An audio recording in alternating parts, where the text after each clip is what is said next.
Imagine buying a brand new phone, opening the box with excitement, and turning it on for the very first time, only for it to freeze before you even send a text. Now imagine posting about this disaster online, thinking other people should know the truth, only to receive a letter from a lawyer telling you to stay quiet. Or else. That is the world many Xiaomi customers are finding themselves in today.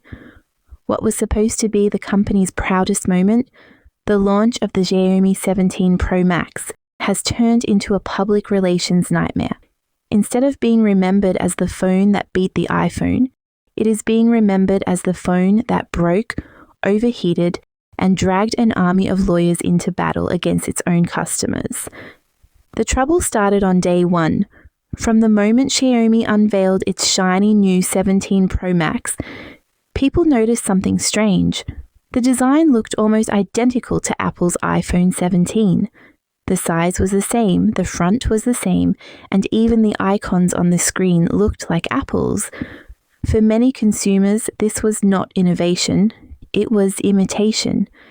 If someone wanted an iPhone, they argued, they could just buy an iPhone. The backlash was immediate, and accusations of copying spread across social media. But copying Apple wasn't the only problem. Within hours of launch, complaints began flooding in from early buyers who discovered that their expensive new phones barely worked. Cameras froze, the main screen went black after restarts, and some phones overheated so badly they glitched whenever they got warm. Worst of all, a few buyers woke up to find their batteries had swollen overnight, popping open the back of the phone like a bag of chips left in the sun. One user joked bitterly that they must be the first person in the country to own a broken Xiaomi 17. Others were not laughing. For a company that claimed to be one of the top 5 tech brands in China, this was embarrassing. Consumers had expected a premium product, but what they got felt like a cheap knockoff, wrapped in shiny packaging. As if the design and quality issues were not bad enough, there was also the matter of the chip. During the big launch event, Xiaomi's founder Li Jun gave an emotional speech about the company's self-developed 3nm chip. He claimed it was so advanced it would crush Apple and Qualcomm, sparking cheers from loyal fans. Finally, a homegrown chip to compete with the giants of the industry. But when the phones actually shipped, there was no miracle chip inside. Instead, they all ran on Qualcomm's Snapdragon 8 Gen 5, the same chip used by everyone else. For many fans, this was not just a disappointment, it was a betrayal. They had believed the hype. They had celebrated a supposed breakthrough, and then they discovered it was all just marketing smoke and mirrors. Marketing has always been Xiaomi's secret weapon. The company rarely spends huge sums on advertising like Apple or Samsung. Instead, it thrives on controversy and comparisons. Whenever Xiaomi launches a new product, it loves to draw bold comparisons. A car against Tesla, a phone against Apple, a chip against Qualcomm. This strategy has worked well in the past. Supporters cheer, critics complain, and suddenly everyone is talking about Xiaomi. It is cheap, viral marketing at its best. But this time the trick backfired.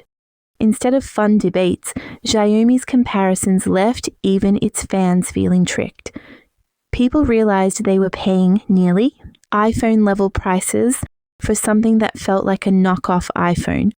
One critic put it bluntly, "If a phone company compares itself to Apple, we should just buy Apple." Faced with angry customers, most companies might apologize or offer refunds. But Xiaomi chose a different path. It brought in the lawyers. According to Xiaomi itself, the company reviewed over 16,000 so-called public opinion cases.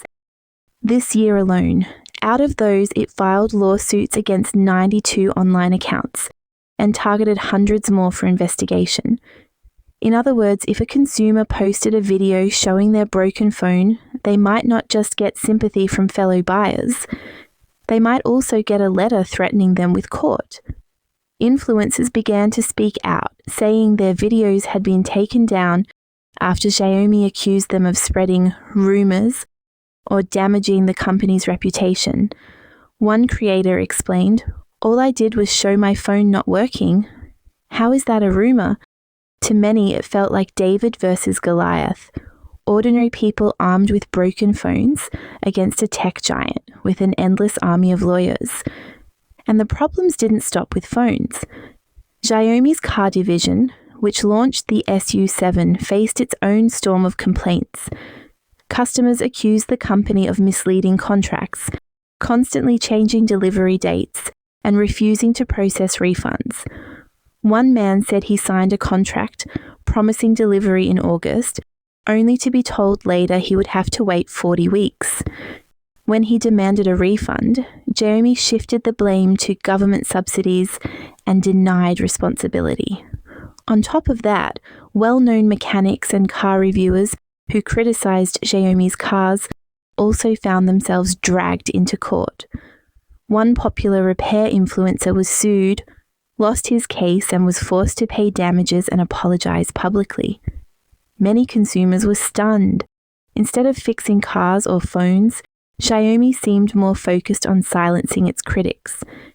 At the heart of the controversy lies Xiaomi's clever but slippery advertising style. Look at their posters and presentations and you will see bold, flashy promises in big text, but tiny disclaimers hidden in the fine print. They shout about nationwide navigation, only for the fine print to reveal it covers just a few cities. They promise lifetime free data, but then admit in small letters that lifetime only means 8 years.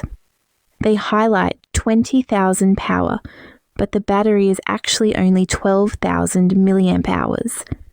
Consumers began joking that you needed a microscope just to read Xiaomi's promises.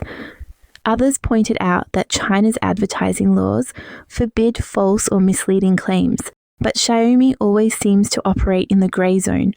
They make the promises big enough to attract attention, then hide the disclaimers small enough to dodge serious punishment. Despite the lawsuits and takedowns, consumers continue to fight back online. Social media is filled with frustrated buyers, telling their stories, warning others, and mocking Xiaomi's tactics. Some have compared the company to a magician, brilliant at creating illusions, but terrible at delivering real products. Others argue that the worst thing a company can do is underestimate the intelligence of ordinary people. Once trust is broken, it is nearly impossible to repair. That is Xiaomi's real challenge now. The Xiaomi 17 was supposed to be its triumph, the phone that proved it could compete directly with Apple and win. Instead, it has become a symbol of everything consumers hate: copycat design, broken promises, poor quality, and aggressive lawsuits.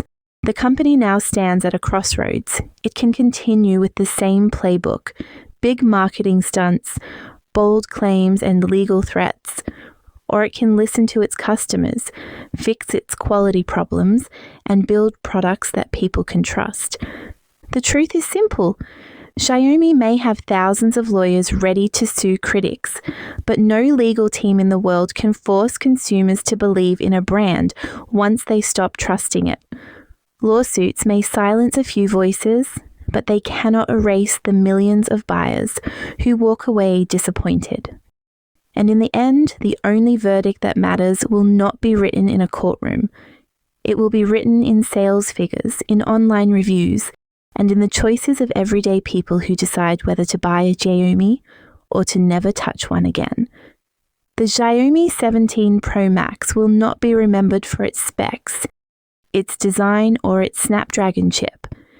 It will be remembered as the launch that crossed the line, the launch that made even loyal fans feel like fools, and the launch where Xiaomi struck back, not with better products, but with an army of lawyers.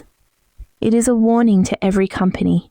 You can win battles in court, but if you lose the trust of your customers, you've already lost the war.